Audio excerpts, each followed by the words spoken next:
অন্তর্বর্তীকালীন সরকার ক্ষমতা বসার পরে কাজের বুয়ারা আন্দোলনে নামে, রিক্সা শ্রমিক আন্দোলনে নামে, ওই কাগজ টোকাইনারাও আন্দোলনে নামে। ইউনূস সরকার শুধু বসে বসে দেখে। সাংবাদিক ইলিয়াস হোসেনের আজকের শুতে জনাব রাশেদ চৌধুরী প্রায় 3 ঘন্টা সময় ধরে জাতির উদ্দেশ্যে যা বললেন, আপনারা অনেকেই তার কথা শুনেছেন। কই গেলি রে গুন্টারা, আইসেরে তোর বাবারা, বোঝা না ফেসবুকে গত 24 ঘন্টা অনেকগুলো গুজব ছড়াইছিল। একদলীয় সংবিধানে বহুদলীয় গণতন্ত্র বাংলাদেশে অসম্ভব বলে জানিয়েছেন জাতীয় নাগরিক কমিটির আহ্বায়ক নাসিরউদ্দিন পাটোয়ারি। বলেন, মুজিববাদী সংবিধান থেকে বেরিয়ে আসতে হবে। যে যখন দায়িত্ব পাবে তখন সে আমানতের খেয়ানত করবে। আমরা কিন্তু এটা চাই না। আমাদের এই গণ অভ্যুত্থানের দাম নাই আর কারো কাছে। এখন এটা কারো কাছে, সবার কাছে অপ্রাসঙ্গিক। এখন খুনিদের বিচার হচ্ছে না, খুনিরা অট্ট হাসি দেয়। সুইজারল্যান্ডে গত 4 দিনে 50টির মতো সভায় অংশ নিয়েছেন ডক্টর মোহাম্মদ ইউনূস। দ্বিপাক্ষিক সম্পর্ক জোরদারে আগ্রহ দেখিয়েছে বিভিন্ন দেশ।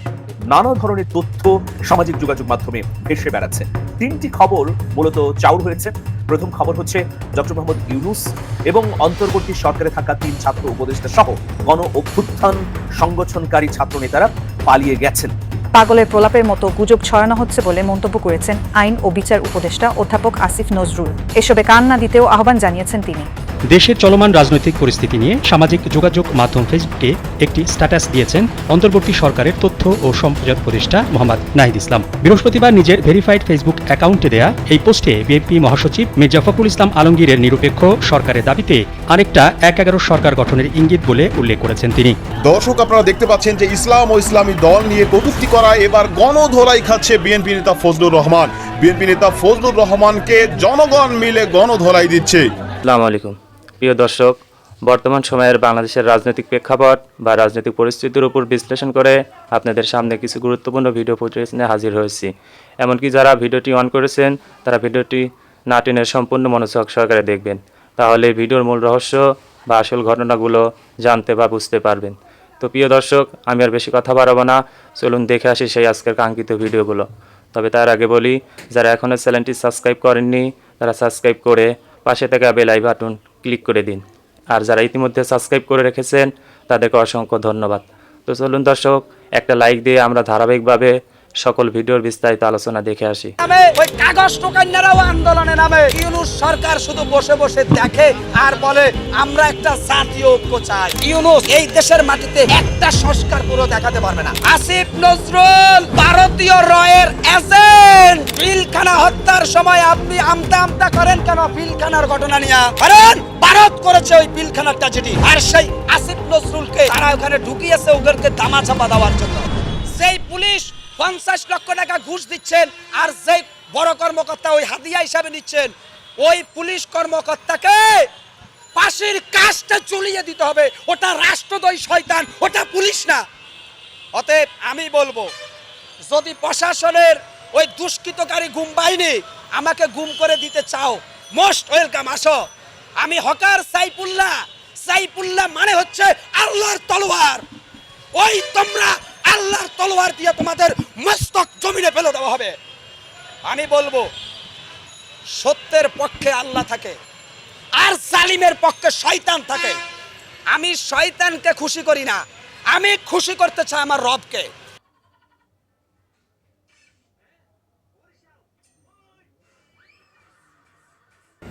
আসসালামু আলাইকুম ওয়া রাহমাতুল্লাহি ওয়া বারাকাতুহু। সাংবাদিক ইলিয়াস হোসেনের আজকের শুতে জনাব রাশেদ চৌধুরী প্রায় 3 ঘন্টা সময় ধরে জাতির উদ্দেশ্যে যা বললেন, আপনারা অনেকেই তার কথা শুনেছেন। আমি সকল কথা থেকে মূল কথা যেহেতু আমি বুঝলাম তা আপনাদের সামনে তুলে ধরা আমার নৈতিক দায়িত্ব বলে মনে করলাম।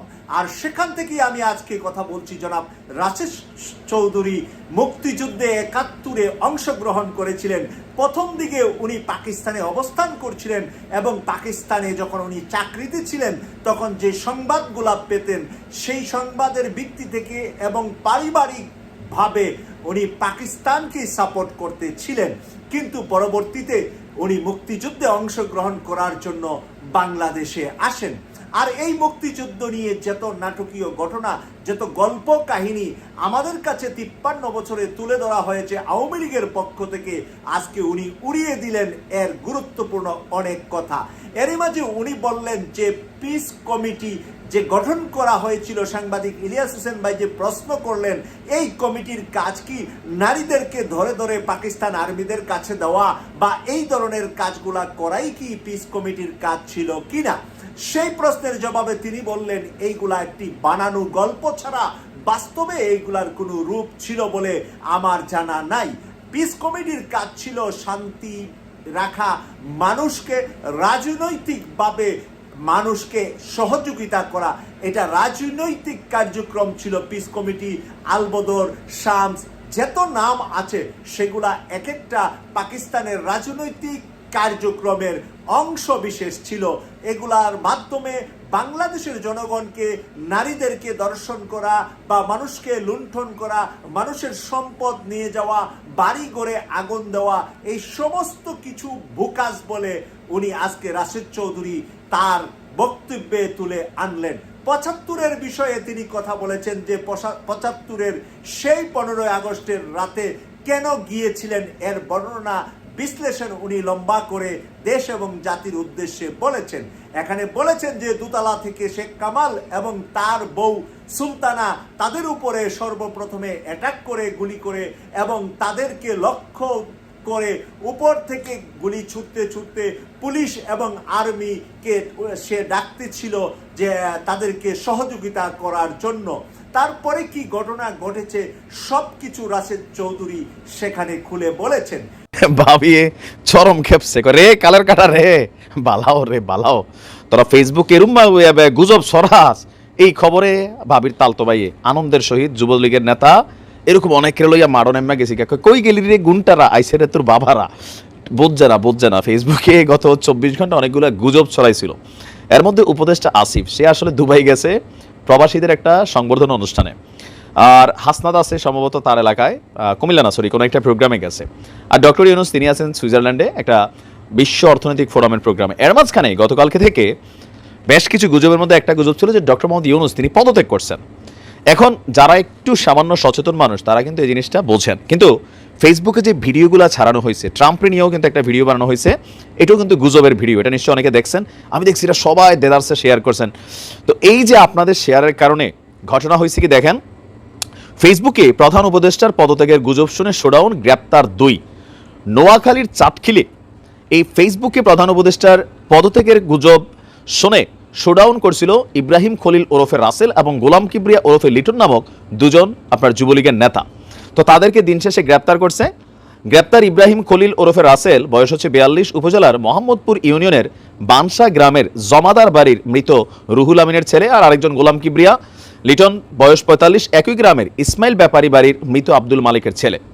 25 জানুয়ারি দুপুরের দিকে আসামিদেরকে নোয়াখালী চিফ জুডিশিয়াল ম্যাজিস্ট্রেটের আদালতে সোপর্দ করা হয়েছে, আর শুক্রবার রাত 8টার দিকে উপজেলার মোহাম্মদপুর ইউনিয়নের বানসা বাজার থেকে তাদেরকে গ্রেপ্তার করা হয়েছে। ঘটনার প্রেক্ষাপট কি, ফেসবুকে ডক্টর ইউনুস পদত্যাগ করছেন এই খবর শুনে সন্ধ্যার দিকে উপজেলার মোহাম্মদপুর ইউনিয়নের বানসা বাজারে শোডাউন করে যুবলীগের একদল নেতাকর্মী।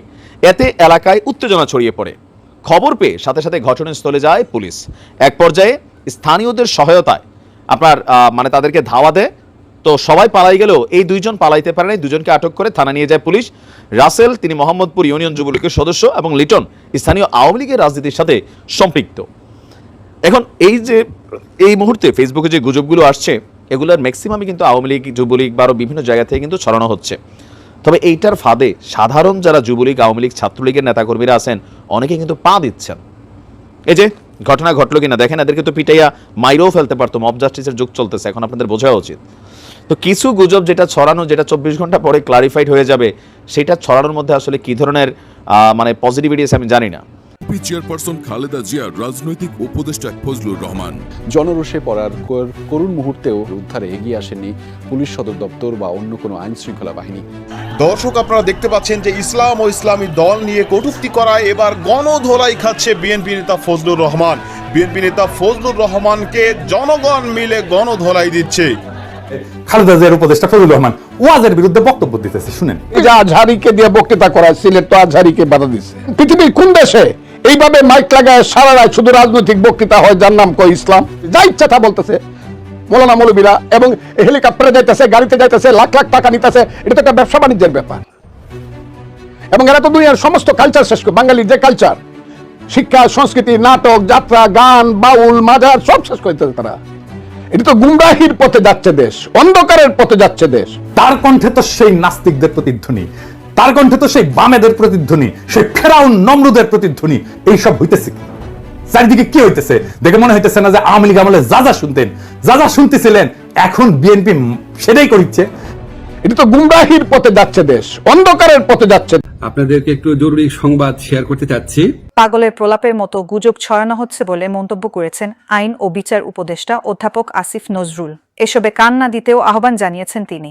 অনেক কষ্ট হয়েছে, এটার জন্য অনেক ধরনের হয়রানি হয়েছে, সেটার জন্য শুক্রবার 24 জানুয়ারি নিজের ভেরিফাইড ফেসবুক পেজে দেওয়া এক পোস্টে তিনি এ আহ্বান জানান।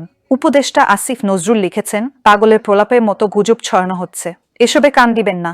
আমরা সবাই ভালো আছি, নিজ নিজ জায়গায় আছি, আলহামদুলিল্লাহ। ভাই বোনেরা, ইনশাআল্লাহ। এর আগে বৃহস্পতিবার 23 জানুয়ারি দিনগত রাত থেকে সামাজিক যোগাযোগ মাধ্যম ফেসবুকে অন্তর্বর্তী সরকারের উপদেষ্টা, বৈষম্য বিরোধী ছাত্র আন্দোলনের সমন্বয়ক সহ বিভিন্ন জনকে নিয়ে গুজব ছড়িয়ে পড়ে। আন্তরিকভাবে দুঃখিত, তবে ইনশাআল্লাহ।